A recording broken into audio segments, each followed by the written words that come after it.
second place versus second place. Bilibili Gaming versus former teammate Flawless. And now we're going to Game 3 against Rogue Warriors. Who is going to take the series and walk home with the big W? This is a big stepping stone for these teams. You know, they've both come in, they've both grown and shown us so much. Now it's the chance for us to say, do they actually deserve to be at the upper echelon, to be at the top of the standings? Yeah, bit of a surprise for both teams that they were able to net themselves second place, both East and West. So for BLG, constant naysayers coming in. Seems like the anime squad keep coming up. They do. Once after another, after another. So Game 2, proper response from them. Rusty was right on the desk. The fact that they're able to, sure, even it up 1-1. But that's the second game in a row where they had a significant early game lead. And if you were trying to find a pattern here, Rogue Warriors don't want to find themselves in that kind of deficit again. Because going into this set, it was all about Flawless finding them early leads, because otherwise in the earlier part of the season, it just wasn't happening, and they were finding losses. This could be another loss if they can't find a solution to that. They've got the late game insurance from Smlz. They've got the mid game insurance from Mouse and Doinb, but they need to look at that early game. They need to get something to bridge them through this gap, especially against the likes of a very early game focused BLG. Yep, and so Skarner kind of didn't work for Flawless in Game 1, even though they won. Going into Game 2, picks up the Zac, doesn't work again. The game is kind of spiraling time and time again. Going into Game 3, I understand he's not going to get Lee Sin and Jarvan. I want to see him on Kha'Zix. I want to see him on the Nidalee pick before. I just want to see something that he can constantly push into SKS, so it isn't SKS and Athena roaming to the bot side for free time and time again. Yeah, we've seen how SKS just enables BLG to make presence happen bottom, to push in their waves mid and top, pretty much everywhere across the map. And his vision priority around keeping Athena safe, allowing Athena to sort of roam halfway top, halfway bottom. You never really know what BLG is intending to do until suddenly there are 5 people in your lane and you're going, what the heck? I just want minions. Yeah, please. Let me farm. I can farm well. My name is Smlz. I just need space and time to do that. Yeah. It wasn't happening. So this time around, that's why they just need that early game space. And that's why I've been poking on Flawless to do just that. Beginning of show, we were hitting on his Lee Sin stats. He was having just as good of stats when it came to down to the Jarvan, Kha'Zix, Nidalee. I'm still kind of ranting and raving about these early game champions. Can even go to the Rek'Sai, which is an LPL exclusive. Not a lot of regions other than, of course, Beyond an MVP is playing the champion. We're having incredibly short games in the LPL, and the power spike of Rek'Sai works very well just for that. Being able to build Warriors, Black Cleaver, GA, already moving along with the team, that's a possibility, and I would like to see that coming through from Rogue Warriors. We'll be looking at Mouse versus AmazingJ a lot during the series, but still, those junglers are so important to the early game because of how they impact their lanes. You can see Athena and Doinb just on your screen again. Jinjiao and Smlz, the two of them stepping up huge in this series so far. Very comfortable with late game carries for Smlz. Jinjiao also stepping into his own with the likes of that Sivir in that game too. Yeah, it's becoming a bottom side focus series entirely. Kind of expected it to be the AmazingJ show. Maybe BLG wants to play through top side, and of course, Rogue Warriors want to try and play through bottom side. I expected some trading sides to happen in this series. It seems like they are strictly playing through bottom lane. In Game 2, it hurt Mouse because he had a good matchup. He was doing quite well for himself, but that one TP play, that double TP play they had to force because they were losing bot so heavily, really put him behind. And AmazingJ gets the MVP just because he had that free ticket into team fights. Yeah, certainly showing that strength. Of course, we did mention we saw that the two of them were sitting down before the series, just having some friendly banter because they are friends. They are old teammates from the legacy organization of EDG. But now we're into Game 3. All of that friendliness, all of that respect that you had for your opponents is put to the side because at this point, it's all about the win to close out this series and prove that your conference is better, that you are better. Now we've got Azir, Zoe, and Camille taken away. A lot of respect to Athena and AmazingJ. Still, that Kog'Maw and Lee Sin banned away from Flawless and Smlz. Do they follow it up with another Jarvan? They do indeed. There you go. If you're Rogue Warriors, maybe you go to the Skarner, maybe you go to the Kha'Zix. The Caitlyn was banned earlier on. This time around, it seems like Smlz is going to pick that up for himself. Very early pick. And Rogue Warriors on red side in Game 1 and 2 banned away the Caitlyn in both of those games. Now they find themselves on blue side, and they immediately first pick it.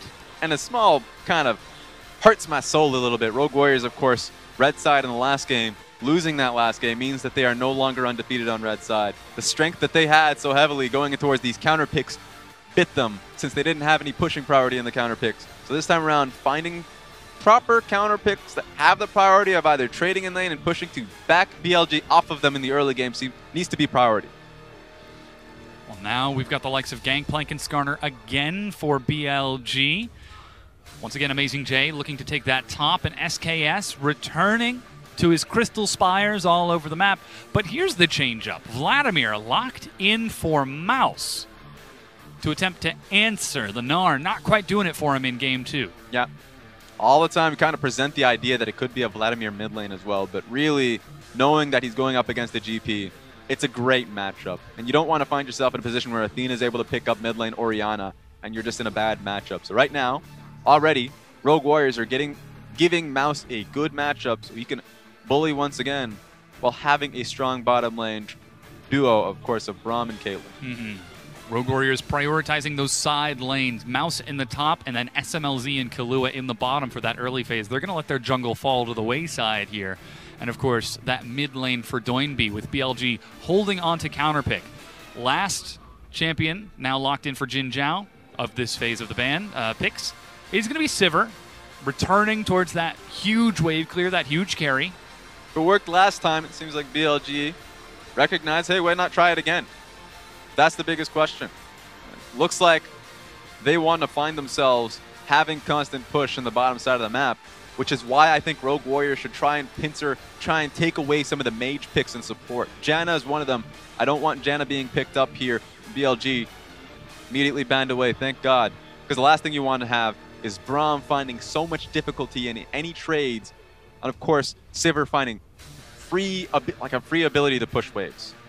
Now that Lulu being banned away, that's not for Killua. We know the Braum is going bottom. That's for Doinb. Loves to play himself some supportive mid laners, but now this Malzahar that was banned in game 2 is going to get through as Rogue Warriors look to ban one final support, perhaps away from BLG. Ooh, the Rise ban away from Athena. I would assume BLG would want themselves a Tahm Kench instead. If they don't get the mage supports, which are getting heavily banned out, then why not go towards a tank support that does quite well into the Braum pickup? Now this would be interesting. I'm sure Jinjiao is just trying to give us a Rise, just sort of baiting that out. Not Rise the champion, but, you know, the turn of phrase. Yep. But Taric still open. Tahm Kench still open for Road. You mentioned the potential for that. And as the timer runs out, looks like he's going to be taking the dazzling bottom lane. All right, there we have it. Of course, Taric can end up just healing up the Sivir within the lane. Can be a Soraka, I could say, I guess. Just basically becoming that utility support on the bottom side of the map. Just has very strong team fighting tools BLG does in the bottom side of the map. Having the Sivir for, of course, the speed boost and the Taric ultimate, having to deal with the Vladimir in the later portions of the game. So Rogue Warriors have to think about how to play these later portions of the game, these team fights, if the Taric ultimate comes down. And look at that. The Kha'Zix you were talking about for Flawless, something with some big early game impact. And you know what? If Doinb can't walk out of lane because Athena's always got lane control, well, he'll leap out of lane with the hero's entrance. Galio locked in for Doinb in the mid lane. Now, Athena gets counterpicked, but that is a strong combination in skirmishes. And that definitely changed the thought process BLG have going into this, recognizing that Rogue Warriors are so heavily emphasizing jungle, skirmish, and of course the ability to have Galio back them up, constant roaming. They move towards the Taliyah. So I love this game 3 already because both teams have to think about this on the fly. Rogue Warriors are saying, all right, we're tired of this. 2 games in a row where we can't move out of mid lane and Flawless is just handcuffed. So they free him, but now Athena's like, all right, hopefully I can get push priority in this lane. It works quite well for the Taliyah. And maybe if it turns into Kha'Zix jumping on a Skarner, Galio looking behind him, Taliyah could come in and help just because she has her wall for ulti just to come out a little earlier. Yeah, I mean, it still fits the same playstyle that we saw from BLG in Game 2. They can very easily just pick up and roam to another lane. Why look for the jungle skirmish when you can just 5-man stack bottom? Yep. Bottom lane is the key word here. You said it already. It's going to be bottom lane.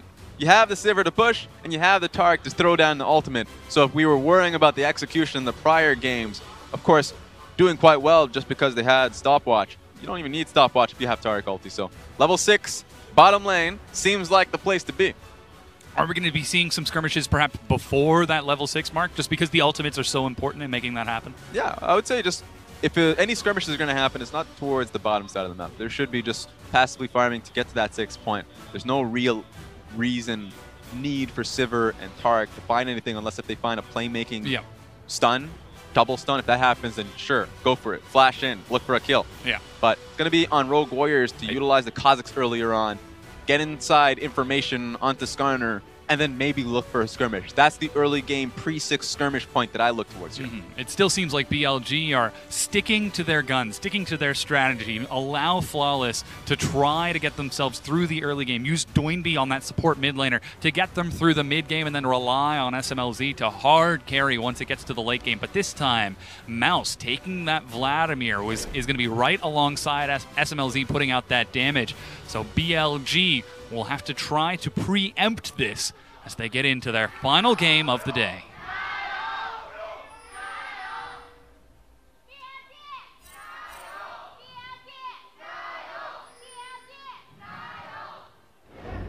The crowd cheers it on, Rogue Warriors. Just a bit louder this time, but still BLG absolutely representing in the crowd. We do see just a bit of damage finding Doinb. Athena happy to trade it off as Killua looks to get a very early ward on the blue buff. Yeah, early level 1 invade seemed to be the name of the game when you go up against Skarner. So makes sense. Get the priority on these shrines. Great thing about these are just, of course, it slows down the pacing of SKS. If he's going into his own jungle, then he has to kind of just take it first before he goes to his camp. It slows him down just a little bit. Well, that's a lot of spellbooks. That is indeed 6 unsealed spellbooks. And finally, we can see SKS hopping over the wall. Again, bottom side start from the 2. We've seen so many different variations on Skarner pathing. BLG, are they going to try to emphasize vision? Or sorry, Rogue Warriors, are they going to try to emphasize vision onto SKS to continue to monitor this pathing and give an opportunity for Flawless to try to make something happen? Yeah, specifically on the pathing, they already have the good information that he's starting on blue, which means that most Skarners, once they take that, go to Wolf Camp, Raptors, Red, go towards the Scuttle Crab. Even if he just goes to an early level 3, you already know that Skarner's going to be on the top side, and he might look towards taking Scuttle Crab. So it's going to be in the best interest of Flawless to be level 3, get those 3 camps start, and immediately be on the field. Look for Scuttle Crab. If you don't find them there, look for Raptors. Just get as much information as possible. And you can see a lot of pings actually coming out of BLG as they're heading into the river. Athena steps very far out to get a ward and even goes so far as to take the Crystal Spire. Red buff is going to be taken by SKS at about the same time as the blue of Flawless. But we could be seeing a potential skirmish over this Scuttle Crab. It might be harder now that I've kind of set the stage for Rogue Warriors to do just that. Just because Athena's already showing a propensity to kind of roam towards the top side, already placing that early trinket top side just to see if there's anyone doing the Scuttle Crab. So sure, Skarner might not be able to fight the Kha'Zix, but Taliyah will get there first. So 2v2 starts to way towards BLG just because Athena can push, has the early cleanse, so even the CC that Doinb presents will not last. It will not stick. Yeah, this is exactly what we were talking about in the last game, how SKS enables the lanes as, wow, Flawless just leaps onto Athena. That is a faith leap, absolutely winning that trade. Even cleanse being used by Athena. That hurts. I think he thought he had heal. I mean, mean, and then surprise. He just wanted to get out of that slow, which is going to be impactful. Yeah. So that really does hurt. Good information from Doinb. Of course, they knew that Taliyah was going to way towards bottom side to get the ward across, gets the ward across. But guess what? Bad timing. Flawless is already there and chunks you out. Thankfully, Athena doesn't have to blow the flash, but losing cleanse that early. The strength I talked about earlier, I completely strike that out. Okay. Yes, I mean, I was just trying to laud BLG for playing around SKS, but also SKS playing around his laners. And following up with the setup, good 90 caliber net to escape the dazzle from Road. You can see SKS was thinking about a gank. There isn't a ward in the river, but with Road at such low health, it's pretty scary as SKS is actually now going to walk in with red buff. Recall was just completed from Flawless. Dazzle not quite on activatable yet. Killua stalls it out. That's the stun. They managed to stack the CC, and Flash is burned by Killua. There we go. It was important to have Skarner use his first CC, just because if Road had used it, then you get an immediate flash. But because of this, they had the possibility of getting a kill onto Killua. They couldn't. They didn't have enough damage. But they just kind of forced Killua to say, hey, you have to respect Skarner's stun. If you don't, then you just die. Double unsealed spellbook bottom lane allows Smlz to get right back in. Not even able to push the wave. Yeah, so this was the biggest worry that I had, of course, if you're a BLG going up against 4 spellbooks, is that bottom lane will use their spellbooks just for the laning phase.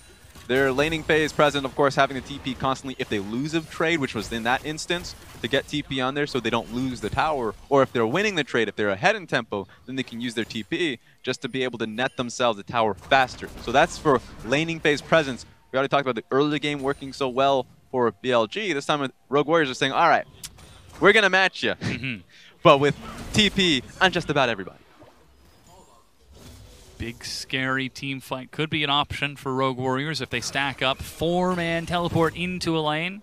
Heck, make it 5. Get Flawless in there as well. He's going to be the one who starts the team fight. But for now, we still just have the laning phase. Everyone just catching these minions. Cull Longsword picked up by Jinjiao to heal himself up and focus on transitioning toward that late game as quick as he can. Smlz opts for the pickaxe instead. Teleport used by Mouse to get himself back up top to match the earlier teleport from AmazingJ.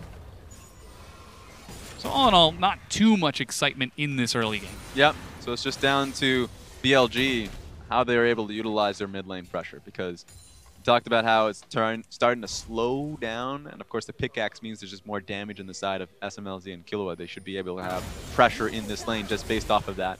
So Jinjiao, he's going to have to try and farm up and force Smlz at the very least away from the turret so they don't find themselves losing damage on tower. That was the problem last time around for Rogue Warriors. Now it might be a problem this time around for BLG. So as long as their towers are kept safe, and as long as the wards are being kept to protect SKS within his own jungle, then they'll be just fine. Big scare, though, is with Smlz pushing up the wave this much and Flawless actually moving around the map now that he's level 6. Ooh. That becomes a lot more difficult, as the Crystal Spire was just picked up by SKS. He's still only level 5. Yeah, Flawless is seeing and doing this. They know that Flawless is looking for an invade here, so the rest of BLG are going to look to try and match this somehow. Yeah, you can see the collapse as everyone's grouping in from the bottom. No teleport available for these top laners. Road from behind, but there are 4 members of Rogue Warriors stacked up. They get a slow onto Road. Jinjiao tries to harass, matches the damage of Smlz. Dazzle pins him to the wall, but there's no follow-up. Flash from SKS as he tries to pursue, but Flawless with the sidestep just walks right back out. That is hilarious. Gives SKS the slip somehow. Just utilizing his ulti, just so they thought, you know, maybe he's gone through the bush. No. He's actually gone the opposite direction, right past your Galio. So the one pick that the Skarner thought he had, even used his flash to get it, got outplayed. That being said, that's Flawless initiating this early game. This is what we've been wanting to see all series. He wasn't quite able to make anything happen. No kills. The buff does go to SKS instead of the Taliyah. But he is trying his very hardest. SKS looking to contest these Raptors right here. Steps forward. Doinb is right behind them. No interaction from the bottom laners just yet. Doinb forced away by Athena. Smite used by SKS. I believe he was the one who secured the large Raptor. It's interesting to see that even though, of course, the pick was given, Kha'Zix was given to Flawless for the early game. It seems like BLG is coordinated enough, well coordinated enough to be able to kind of push him along even still, just because of Athena's Taliyah pick. So really strong use of the Taliyah. The only worry now is that they won't be able to properly push the Galio out of turret, out of lane. He's matching up Taliyah in CS, so there's always still a possibility that he can be able to leave the lane now that he, of course, now going to be able to get blue buff for himself and impact side lane fights. Only one fight is necessary for Rogue Warriors with the Galio to find themselves the ability to push this lead along, the one that they have in the bottom side of the map. And despite the fact that they were looking for it, they couldn't quite find it just yet. BLG with a very strong defensive line on the bottom half. Trying to keep things nice and slow. Killua... Real? Do not... You kidding? What kind of joke is this?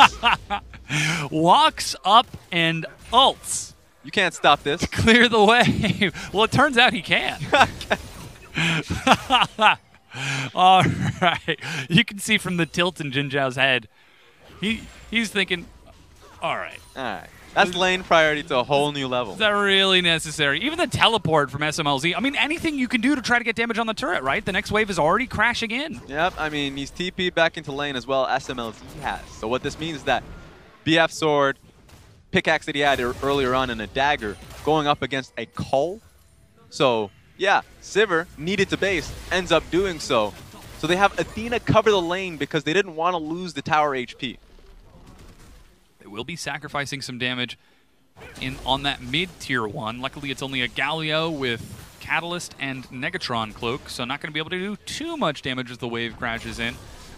Plus, it is a cannon wave, so only missing 2 CS for Athena as he makes his way over there. Finally, Jinjiao makes his way back bottom. But with all of these movements from BLG to cover the push pressure out of Smlz and Killua, Rogue Warriors take control over the river, potentially looking to start this Infernal Dragon. Yeah, they weren't going to be able to do it. BLG has a pretty good defensive stance right now. Of course, using Athena to hold the bottom side tower, and then once Athena finally gets the bottom side tower, they have the rest of the team be able to stop the Rogue Warriors from getting dragged. So even the priority that Rogue Warriors were rewarded, they're not going to be able to get a real objective off that just yet. Still, though, they are looking, which speaks to the series. We're seeing Rogue Warriors enabling Flawless, hunting for any objectives they can find, any openings that they can find. In the top lane, we're seeing something completely different from the previous game in the series, as nearly, what is that, 13 plus another 12, almost 30 CS ahead for Mouse? Oh, 100%. And Rogue Warriors might even just change the strategy up. They've been playing towards bottom lane so heavily, they got to realize that Mouse is actually absolutely winning the top lane fight. And sure, even though you can say, well, you know, Klepto, you know, GP is doing quite well for himself, that tower is actually fairly low. So while he's chipping down that tower, they can easily change that strategy, get a roll call, say Flawless, Doinb, move it up to the top side of the map, get a dive on the GP and the tower. If anything, that was Doinb's signature strategy on Jingdong when he was playing with Clid. Almost every game, they would just roam up to the top half, gank top lane 2 or 3 times, try to break that as the top turret. But we're not seeing that this time. We're seeing Doinb hovering around this mid lane, hovering around the bottom lane. And here's the thing. They're not necessarily pressured to do anything just yet. Even though the river is kind of contested in terms of vision, SKS is doing a good job at pushing for more wards here. But they still have vision of SKS in doing that. They still have wards that have yet to be cleared. And the reason why they don't necessarily have to do anything is because Smlz is doing a good enough job of pressuring this bottom lane tower, getting a passive CS lead. Top lane's the same thing, so they're not necessarily pressured to make a play. It's actually BLG that's pressured here. I just realized it's even scarier when RW are going to be making that play. 4 stopwatches from Rogue Warriors. Everyone except for Killua. He's starting to get some health under his name, so he's going to be tanky and tough to kill. That just means that Flawless went to Inspiration Tree secondary. He was able to get the full gold value, of course, magical boots, and the stopwatch. Still 8.2. So he was able to get a lot of damage underneath him, already getting the Warriors and Longsword. So all of that means that, yeah, Kha'Zix is statted up. And if the fight actually happens, like you're mentioning, they have the ability to outplay it. So the team, actually, I would say that the turrets mean nothing at this point. Just because they have enough stopwatches to refer aggro to the next person. You're like, all right, if we're in the right fight, we should look for it because we can stick underneath the tower for as long as it takes. That being said, BLG were conscientious of the attempted play from Rogue Warriors just a few seconds ago. Blue buff was started immediately on spawn by Athena, and SKS passed over to Athena in the mid lane, so no fights or skirmishes breaking out. BLG still just dragging out this lane phase. All right, Killua, round 2. Get out of here. Denies the recall again. Still just keeping Jinjiao and Road in this lane, and we're starting to see Smlz succeed for it. He's 20 CS ahead of Jinjiao. Yep. At the very least, Jinjiao could say to himself that he has 10 more CS to be able to get his cult. So that's something. That's something he was able to get for himself by sticking in lane for so long. But he's basing right now. He just needs to watch out because Caitlyn finds him basing, then he can look for a base as well and get a TP on it. More damage on the tower. Oh, here we go. Doinb steps up onto Athena, hits him with the Justice Punch, but After a quick initial trade, Athena's happy to trade it right back. Athena has finished his Abyssal Mask. Oh, but look at this. This has been the change in strategy we've been trying to allude to. Tower is low enough that they can actually just look to chip onto this. Don't have Galio just stepping yet. forward. They do take a bit of turret aggro, and with SKS and Athena taking Scuttle Crab and potentially shading towards that side of the map, Rogue Warriors just decide to turn around and back away. So while that's a thing that's happening, love the fact that BLG are still able to call the play out, take pressure away from the bottom side of the map, and at least defend AmazingJ when the play was starting to form. So the defense is still there. We're 15 minutes into the game, and no real damage is happening in the bottom lane tower. Road forced to use the ultimate defensively. There's the dive top you were looking at. The turret is finished off. Flawless at such low health, but Road is trying to fight bottom. Just gives over first blood to Smlz. Flash Impale finds Killua. He's flung right onto Athena, but Exhaust denies a lot of the damage as Doinb joins the fight. Jinjiao trying to get in there, pinned against the corner, but finally the wall falls, and Rogue Warriors are allowed to back up. And a great defensive TP from Doinb. Knows that Killua is going to be able to stay alive, just because he still has the door available to him to nullify the damage coming through from BLG. So suddenly, the play on the bottom side fizzles from BLG, and the top side of the map, you know, Kha'Zix and Vladimir gets the tower. Not one, but two big wins for Rogue Warriors, taking that first blood and getting it onto Smlz, not to mention the solo gold from a turret kill.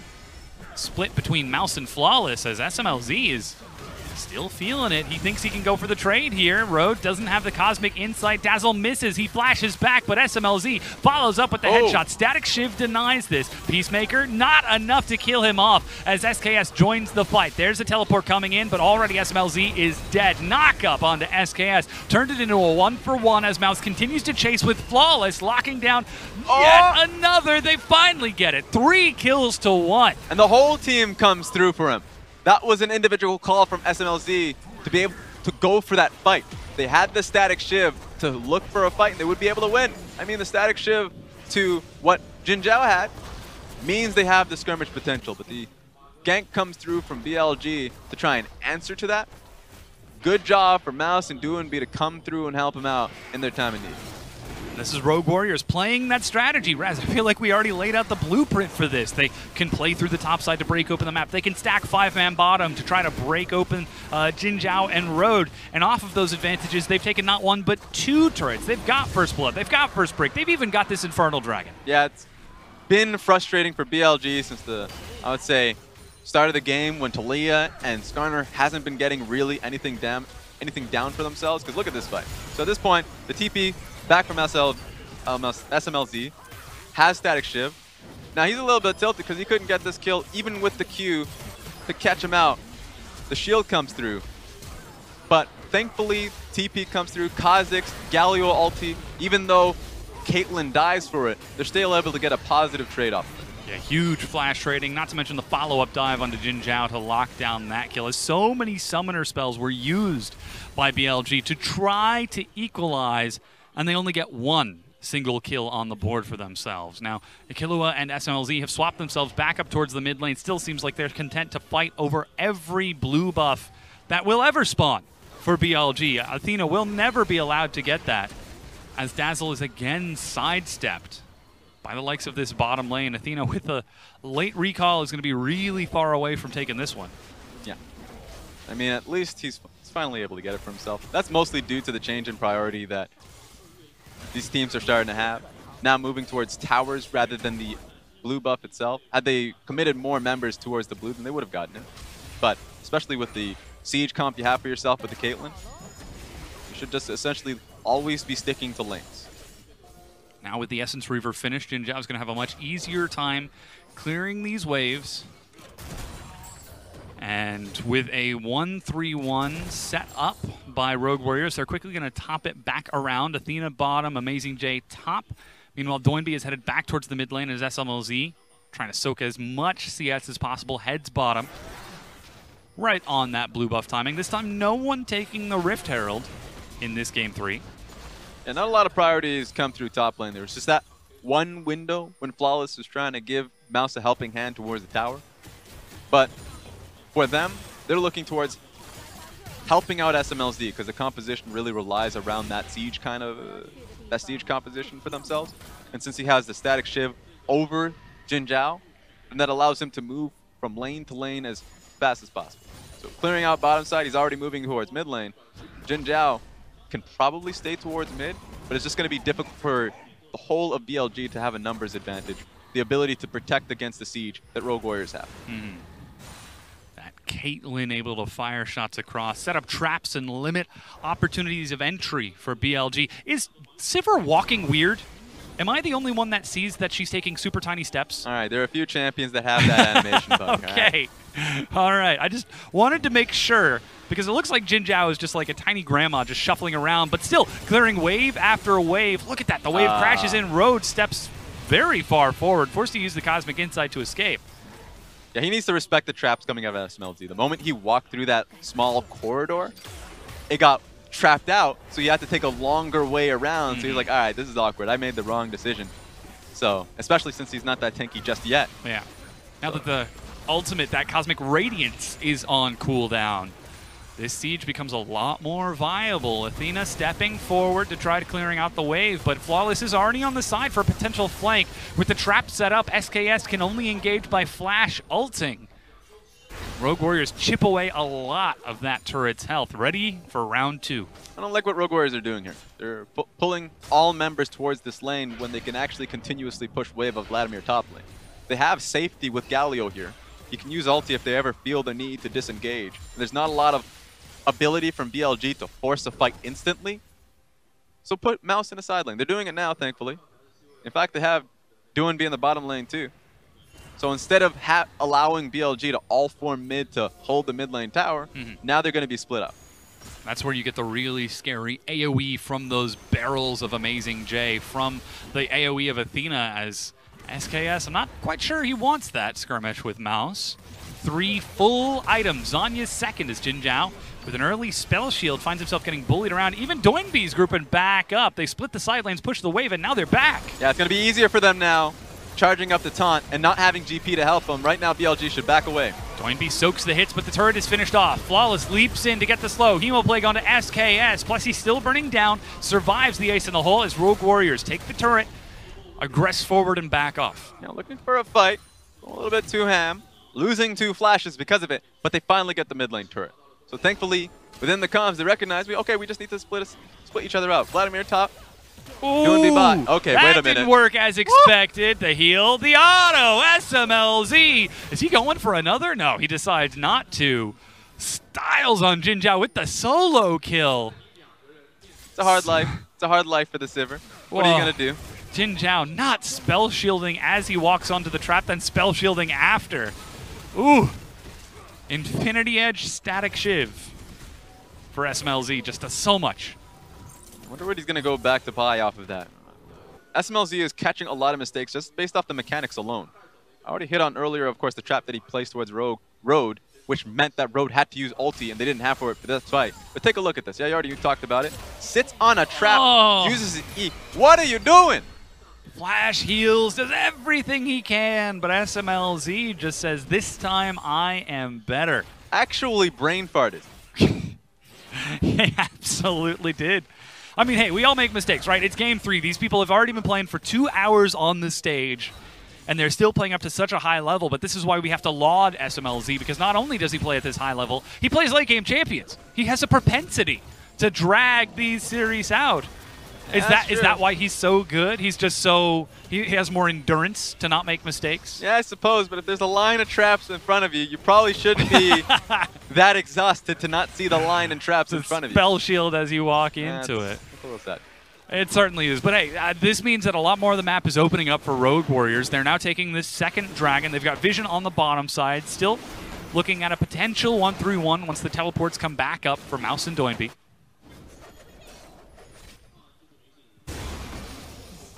We have it right now. Having full control of mid lane, this ain't gonna stop. Smlz is gonna stick towards this mid lane for as long as possible. So, if you're BLG, I would love to see Athena go on side lane.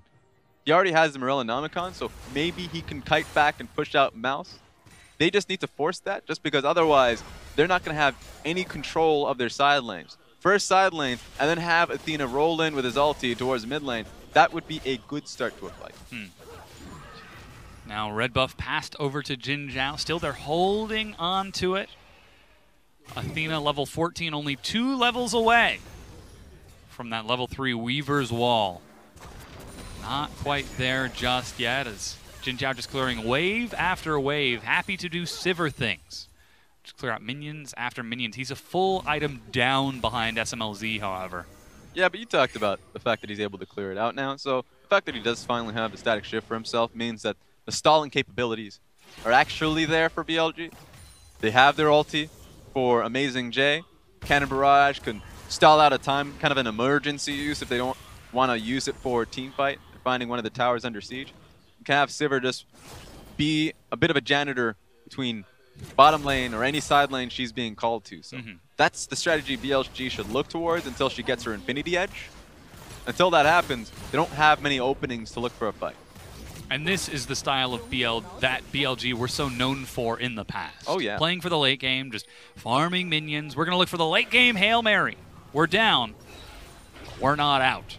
The only person that hasn't been through this experience. Whoa! Oh, my God. Flawless face checking second. into Road, and Athena has to leap away. All right. Yeah, I don't know about that one. There he goes. Now Road has his spell shield ready. All right, at least he's all right. At least he didn't have to flash. Then he can either just smite the next camp or just base. He's going to base right now, just get the HP. So you don't want to have those mistakes. That's one mistake. But we're already talking about the fact that BLG has the ability to stall out the game for as long as they can with those 2 members.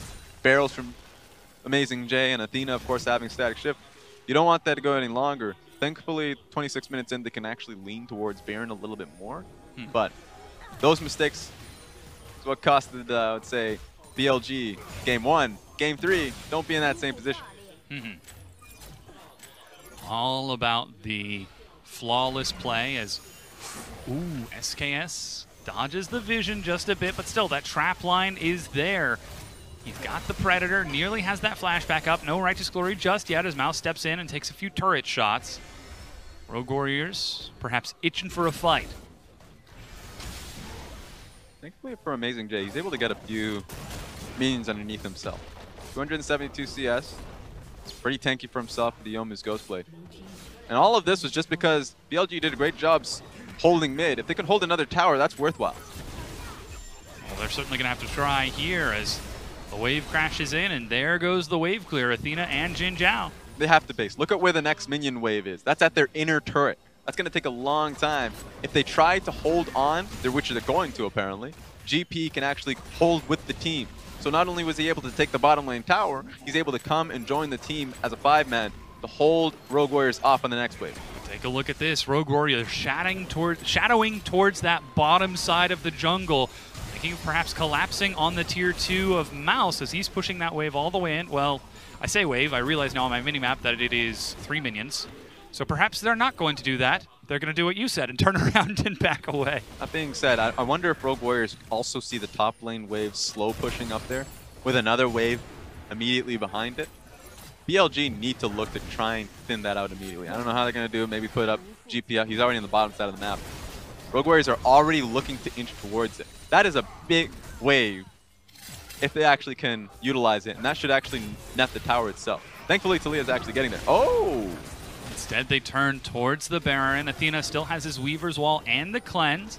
Just playing in, but Mouse from behind has found SKS. That's the Weaver's Wall, and they pull him out of position. Athena gets pinned against the wall and decides to cancel as that's Doinb intercepting. Flawless is behind Athena. He's on the wrong side of the fight. Flashes over the wall, tries to escape, but dies. Doinb goes low. AmazingJ looks to finish it off, but doesn't quite have enough. 2 kills for Rogue Warriors. That was a sketchy fight. Dazzling off AmazingJ. But Rogue Warriors are still able to pick it up. It was sketchy just because Mouse comes in with a flank and gets immediately Skarner ulted. So that was a good pick. That's technically from BLG, but they couldn't find the damage. Oh, Jinjiao flashes into his death. I think he's lagging. I am speechless at that attempt. I mean, he certainly tried. Maybe he was just hoping for the crit, but this is Baron being handed over now, along with the kill to Rogue Warriors. Oh yeah, his frames definitely dropped. So Rogue Warriors get a free kill. It was all because Jinjiao flashed in. They could have played that a little bit slower. They had the damage to do it. Not anymore if your AD carry decides it's not going to happen. So this is an interesting take from Mouse. Mouse comes in when his team's not necessarily going to be there to follow up. And a great wall from Athena to stop that fight from happening. But Mouse has a lot of ways to stay alive. Even gets the Crimson Rush to increase his HP when he's at 30% HP. So just being able to kill that much time and allow Rogue Warriors to come up, BLG cannot recognize that. They have to respect it at the end of the day. They're not going to get the kill on Mouse. And that of Smlz is already powering through. Yeah, still 430 health despite the grievous wounds afflicted to him. 30 minutes into the game, 7 kills to 1. 5,000 gold lead with the Baron buff for another 6 waves. 5 if you really want to be technical. But look at those items. 3 completed for Doinb, 3 full items in a QSS for Smlz. Another 4 items from Mouse in the top lane. Rogue Warriors are accelerating the pace of this game, slowly but surely looking to break down BLG and take this series. Yeah, they're about 5k gold behind, but they still have so many key items they need to be able to deal with Rogue Warriors. Right now, Jinjiao needs the ability to chip. Wait a minute. Oh, Road goes low. Cosmic Radiance doesn't fall fast enough. Smlz with another stylish kill. He's just doing so well on his own. And I'm just trying to talk about the ways BLG can find a way into this game, but Smlz is literally just finding pick after pick. That's the second time he was able to eye Road underneath the tower and take him apart.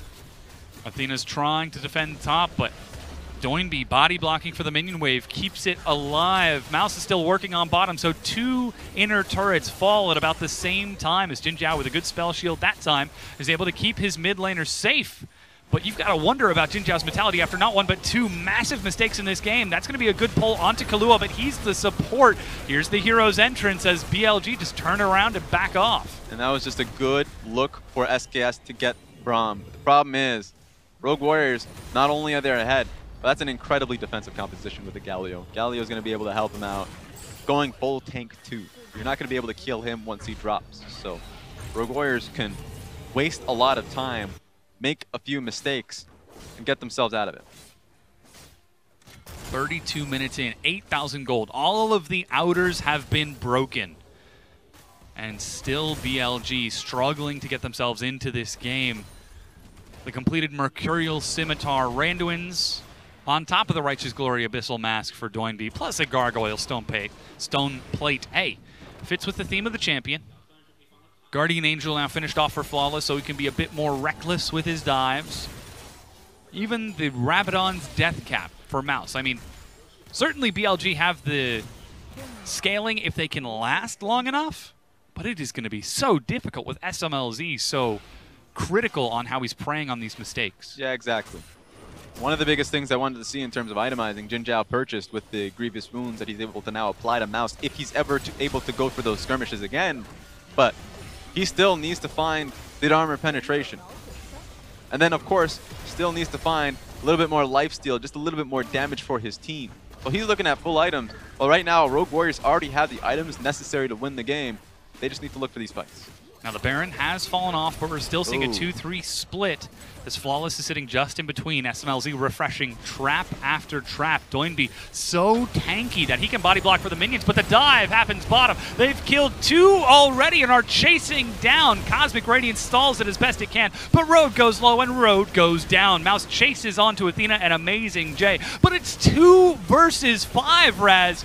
Almost on the flip of a switch, Smlz decides he wants the kills and doesn't quite get the ace, but he's close enough. Just leave them alone. They're at their own fountain at this point. You could take the game without having to take their lives. 4 people down on the side of BLG, and it was just the simple go sign that's coming through. Killua jumps in, and Galio, an incredibly tanky Galio to boot. And now they turn on to AmazingJ. He tries to cleanse it up, but that is the final ace. Rogue Warriors, 13 kills to 1, are going to close out this series as they look across at BLG and say, you might be second place, but remember, you are second place to us. And Dom, they just keep getting better and better. That adaptation from Game 2 to Game 3 saw Rogue Warriors' first early game lead. Because they recognize Game 1 and Game 2, we can't allow ourselves to be sleeping that early on, especially since the strategy that BLG had to just suffocate them early on, that was going on for way too long. So put in a few teleports with the spell books that they've had, prioritize these laning phases. It seemed like a random Caitlyn ban in the first few games, but a game through, it really pays off coming in for SMLZ. Yeah, you just saw the big smile from a Mouse and AmazingJ as they shake hands, and Rogue Warriors step up to take a deep bow, now finding themselves at 6-2 in the standings. And as you said, the change-up halfway through the series, I feel like we're seeing these players, these teams grow and evolve. Rogue Warriors are just one single game ahead. They took the advantage early on, and it was up to BLG to try to adapt, which they did in Game 2, but couldn't pull off in Game 3. Yeah, so of course, BLG hanging their heads low because what was initially a great strategy from them, and it felt like they were starting to evolve as a team surrounding Athena. Really great Zoe play. But you're going up against, on the side of Rogue Warriors, great players. So SMLZ, even though the composition, really early game centric, great siege, great everything, that spiral downhill was just SMLZ styling on people alone. Yeah. Sure, the composition was coming through and they're playing quite well, but it was accelerated by the fact that he was constantly just netting himself free cooldowns. Taric ulti. Taric's life, I suppose. I guess that's a cooldown. And Jinjiao's multiple times. Yeah. They just outplayed them individually and strategically. Yeah. You have to look at the mentality of BLG at the end of that series. They were making mistakes that, frankly, we don't expect from a team of this caliber. Though that being said, Killua wasn't playing nice. He was sidestepping nearly every dazzle. He was stopping recalls every chance he got. Doinb playing unfun Galio, where you just go maximum tank and don't do any damage. Technically pretty fun for him if he's just diving without a veil. He was just not taking damage at all from Taliyah later on because she went towards Aureli's Crystal Scepter instead of any bit of magic penetration. So I was like, you know what? They can't deal with me. I'm going in. They certainly can't, but now it's up to our analysts to break it down.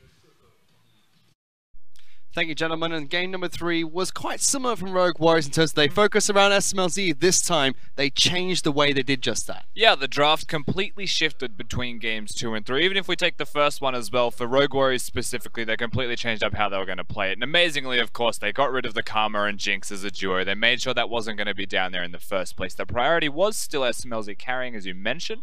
And something that we noticed from them, they banned Caitlyn in game 2, but they first picked it in the third. They come in, they utilize the siege pressure, and I think that's the key word that we take from this, even just before we looked at the draft. It's the fact that there is going to be pressure everywhere, and this draft that we saw from both teams is almost, I'm going to say it's a bit confusing, because there was a lot of smart decisions, but the smart decisions were for specifics and for compositions, not so much for winning the game, for BLG in particular, right? So like a Caitlyn first pick from Rogue Warriors, very good at controlling the lane. Their opposing lane 2v2 was a Sivir and a Taric, and that's not exactly good at dealing with Caitlyn, right? But Taric's good against Braum. Taric's good against Vladimir when they get to team fighting. So I do wonder if BLG were like, well, we need to pick a really good team composition.